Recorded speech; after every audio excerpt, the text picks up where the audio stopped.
성경의 숲을 걷다. 오늘은 역대하 33장입니다.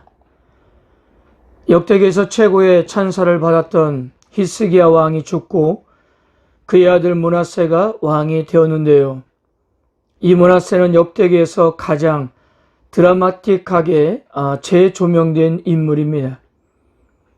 우리가 이미 알고 있는 대로 열왕기에서는 남유다 역사상 가장 악한 왕으로 평가되었습니다. 오죽하면 그가 죽은 후에도 하나님께서 므낫세의 죄악 때문에 남유다를 용서하지 않을 것이라는 점을 누누이 강조했을까요? 근데 이렇게 가장 악한 왕인 므낫세는 남유다 왕들 중에 55년이라는 가장 오랫동안 통치를 하였습니다. 열왕기에서 그에 대한 신랄한 비판에도 불구하고 그에 대한 하나님의 심판이 기록되어 있지 않고 그의 죽음도 자연사였습니다. 일반적으로 이스라엘 문화에서의 장수는 하나님의 복으로 간주되었는데요. 아니 어떻게 이렇게 가장 악한 왕이 가장 오래 통치할 수가 있었던 것일까요? 그래서 역대기에서는 이러한 의문들에 대해서 균형 잡기를 시작합니다. 물론 역대기에서도 므낫세가 여호와의 길을 한참 벗어났다는 것을 인정하면서도 그가 하나님의 징계를 받은 후에 회개하고 돌아섰다는 이야기를 추가함으로써 그가 어떻게 오래도록 통치를 할 수 있었는지를 설명해 주고 있는 것입니다. 29장부터 32장까지 소개된 남유다의 성군이었던 히스기야의 개혁을 설명할 때 일관성 있게 강조했던 것은 허물다라는 단어입니다. 근데 므낫세는 아버지 히스기야가 허물었던 산당과 우상의 제단들을 다시 세우고 쌓았습니다. 그래서 역대기 성경자는 므낫세를 세 차례의 점진적인 표현을 통해서 그의 죄를 고발합니다. 2절에 보면 여호와 보시기에 악을 행하여, 6절 여호와 보시기에 악을 많이 행하여, 9절 악을 행한 것이 여호와께서 이스라엘 자손 앞에서 멸하신 모든 나라들보다 더욱 심하였더라. 정말 그의 죄악은 아주 심각했던 것입니다. 3절을 보면 하늘의 모든 일월성신을 경배하여 섬겼는데요. 여기서 말하는 일월성신이라는 단어의 어근이 군대라는 뜻입니다. 그래서 직역하면 그들이 하늘의 모든 군대에 경배했다는 의미입니다. 그러니까 므낫세의 우상 숭배는 단순히 바알과 아사라뿐만 아니라 모든 전체를 섬기는 수준에 이르렀던 것입니다. 이런 악행은 아버지 히스기야의 업적을 모두 지우기에 충분했던 것입니다. 그리고 이러한 우상 숭배를 백성들에게도 장려했습니다. 9절을 보세요.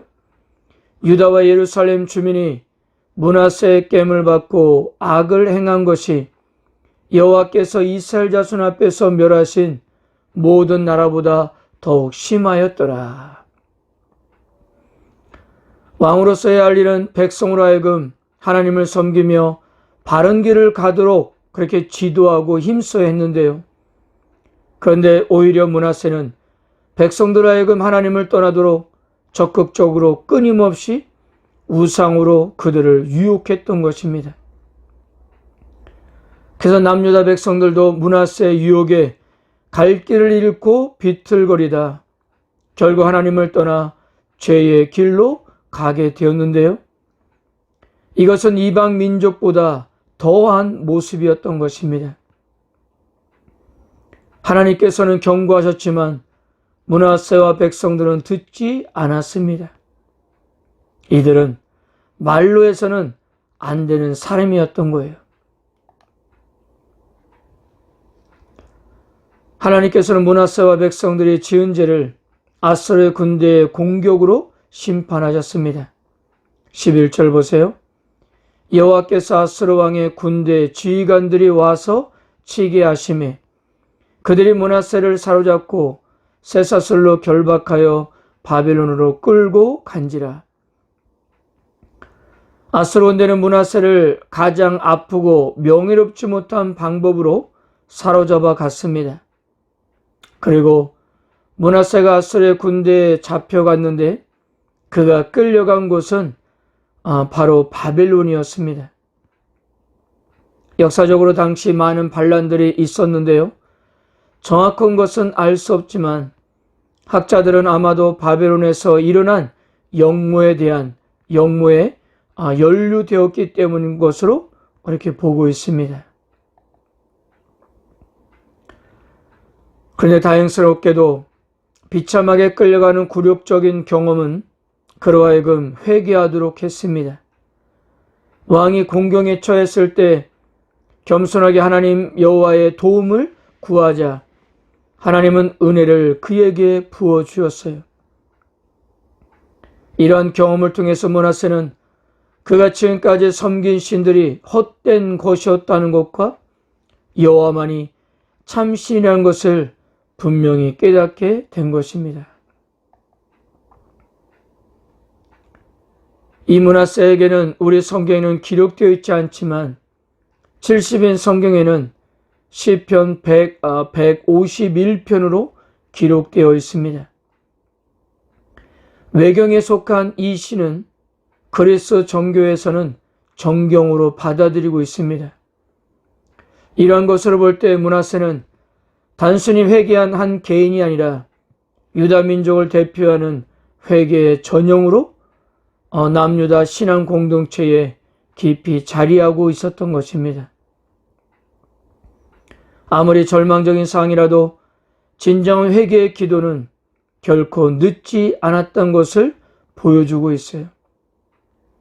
그렇게 큰 어려움을 겪고 나니까 므낫세가 그제서야 여호와께서 하나님이신 줄을 알았던 것입니다.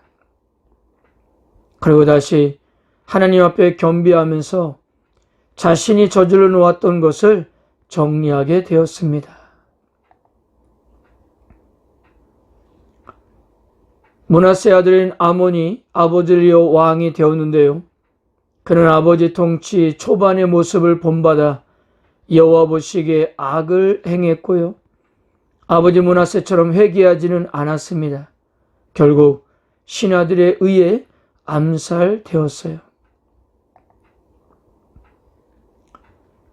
사랑하는 성도 여러분, 므낫세는 하나님을 떠나 우상을 섬기고 백성들까지 미혹해 했습니다. 그로 인해 그는 포로가 되는 하나님의 징벌을 받았으나 오히려 그 징계를 받는 중에 회개하고 여호와께서 하나님이신 줄을 깨닫게 되었어요. 므낫세에게는 환난을 당한 것이 오히려 유익하게 되었던 것입니다. 그로 말미암아 그는 하나님을 하나님으로 알게 되었기 때문이에요. 사랑하는 성도 여러분, 시편 32편을 보면 허물의 사함을 받고 자신의 죄가 가려진 자는 복이 있다라고 했습니다. 물론 우리가 처음부터 하나님의 말씀과 뜻대로 살아간다면 얼마나 좋을까요? 그렇게 살아가는 것이 하나님의 백성들인 우리가 해야 할 일이지만요. 그렇지 못할 때, 그래서 하나님으로부터 징계를 받는다고 해도 우리들은 낙심하지 말고 용기를 내어 하나님께 나아가 죄를 자백하고 회개해야 합니다. 하나님은 언제나 은혜를 베풀어 주시고 회복하실 것이기 때문입니다. 그리고 어떤 상황과 어려움 속에서도 야곱이 하나님을 자기 도움으로 삼으며 여호와 자기 하나님에게 자기의 소망을 두는 자는 복이 있다는 말씀처럼 궁극적인 도움은 하나님께 있다는 사실을 믿으시고 끝까지 인내하면서 하나님을 신뢰하시기를 바랍니다. 하나님을 끝까지 바라보는 여러분들의 믿음을 결코 외면하지 않으십니다. 지금도 살아계셔서 우리들과 함께 계신 주님을 바라보는 하루가 되시기를 바랍니다. 아멘.